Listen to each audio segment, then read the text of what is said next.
Here's a way of making decisions about how you spend your time. It was popularized by President Eisenhower in the 1950s. The basics of the system are to analyze all tasks in terms of how urgent they are and how important they are. So, what are urgent tasks? Urgent tasks require immediate attention, such as a crisis, whether personal or within a business, or something with an immediate deadline, or something important to you that's interrupting you at the moment. So what then are important tasks? Important tasks relate to long-term goals or priorities. Things like building relationships, determining and implementing strategies, or learning, planning, and preparing for the future. Back to President Eisenhower.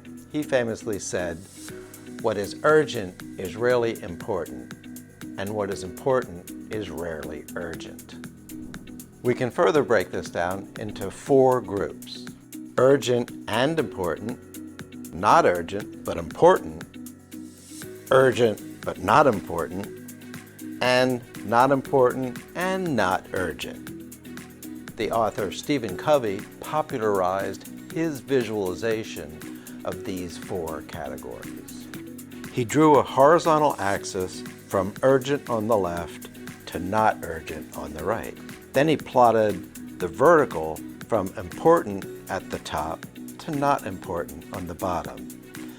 Then he had 4 quadrants to contain all tasks. So the challenge for all of us is to figure out where we're spending our time and where we want to and need to spend our time. It's time well spent to take a look inward to see how you spend your time and how you can use this methodology to make sure that you're doing the important things and taking care of the urgent things at the same time.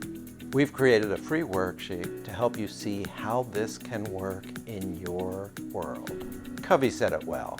The challenge is not to manage our time, but to manage ourselves.